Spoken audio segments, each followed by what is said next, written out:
Yo, welcome to another episode of Two ManDem Talk Random Recommendations. I've been your boy Kwame. I've been your boy Enigma, man. And you know what we're Yeah, doing, man? Getting those random movies from, as you said, yesteryear, another yesterday, year, past year, last month, 2 weeks ago, 20 years ago. It don't matter. We're still going to draw for it. It's random and we're recommending that you go watch it.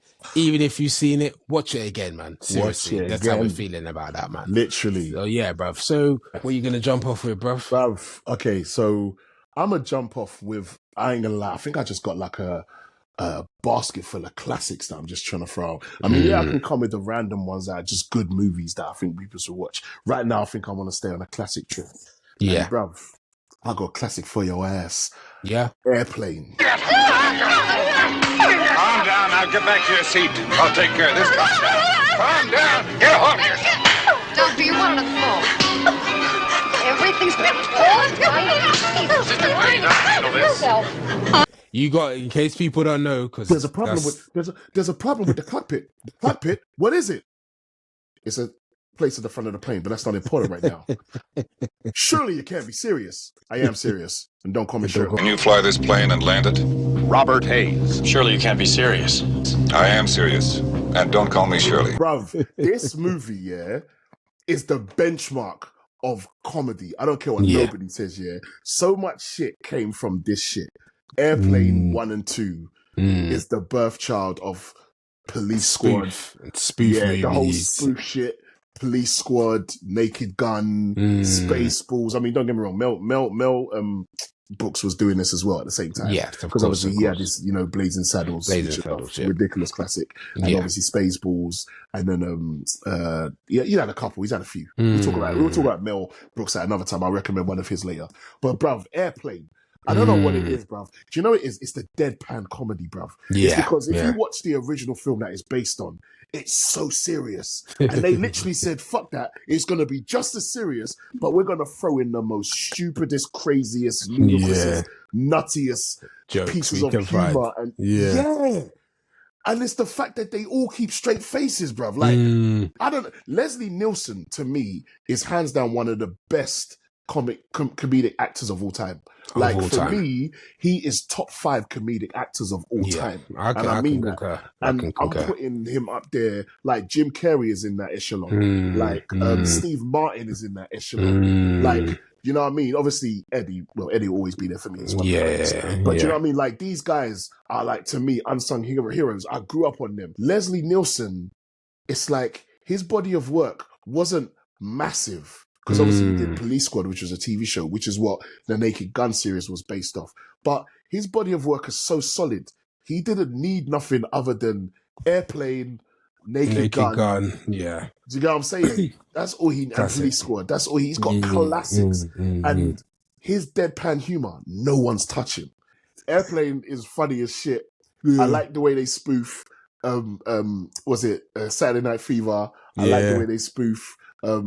Bruv, it's just it's the most classic shit for me that I always remember from when I was a kid watching this shit was the two black men speaking jive. I did not remember how racist that shit was. It's hilarious, bro. It's the most racist shit ever, but it's funny as shit. Because back then we just thought it was funny. We didn't know. We were young. We were just like, oh my God, that's so racist. Okay, Jesus. Wow.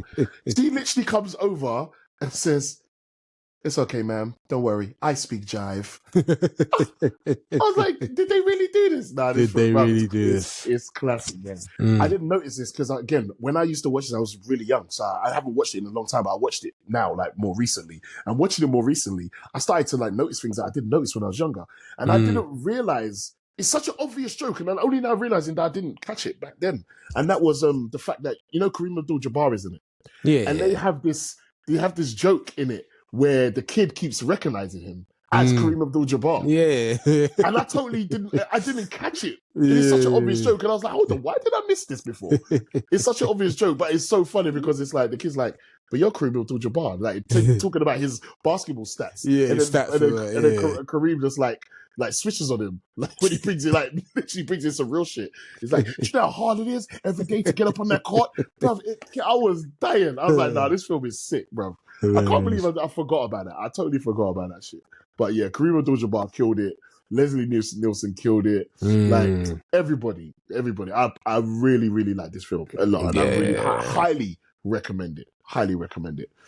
Airplane. Everybody can laugh at this, but yeah, Airplane. So again, something different, something random, but for me, an underrated cult classic and something that, as soon as I say it, yeah, me and you, the ManDem used to rinse this back in the day. New Jersey Drive. Me and Midget, we were restless, just burning to catch up on something. Why don't you come take a ride with me? I ain't getting in no stolen car, doing no donuts or whatever y'all. Nah. So what we did was take rides. What's up, baby? What up, kid? Hey, Ultimate forget New classic. Jersey. Hey, forget New Jersey. Hey.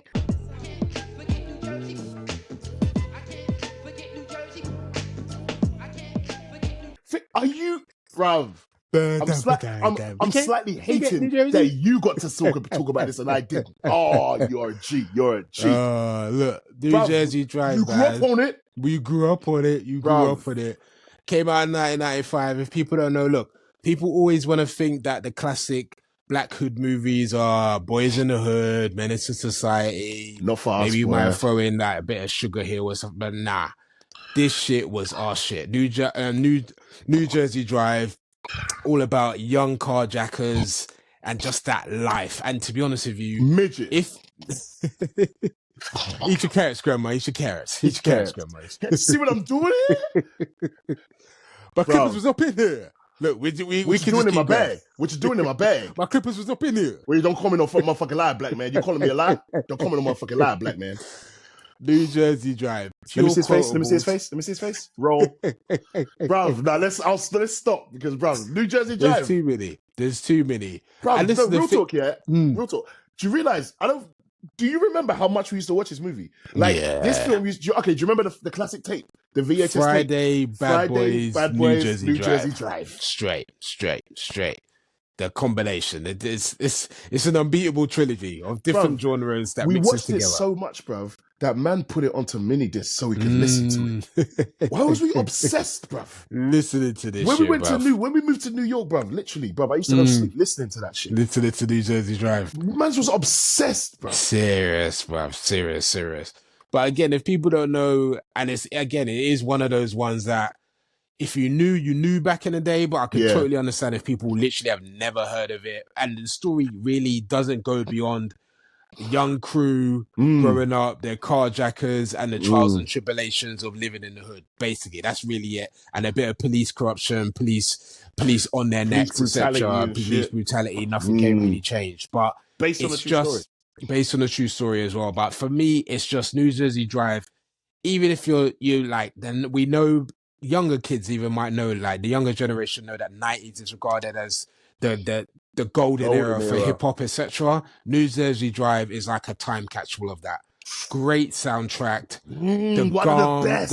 The clothes, the garms, the swag, the language, the lingo. And again, people, it's not the most intricate storyline. You're not gonna.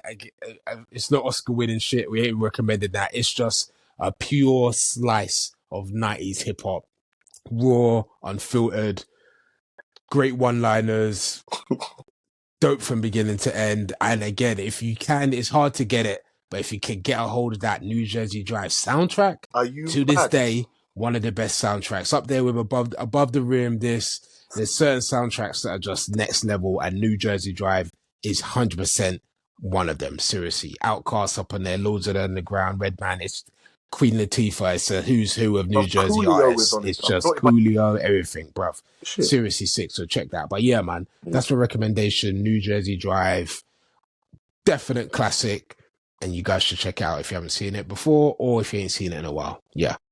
Anyway, so that's it, man. Two ManDem that talk random recommendations. I've been your boy Kwame. I've been your boy Enigma. Peace.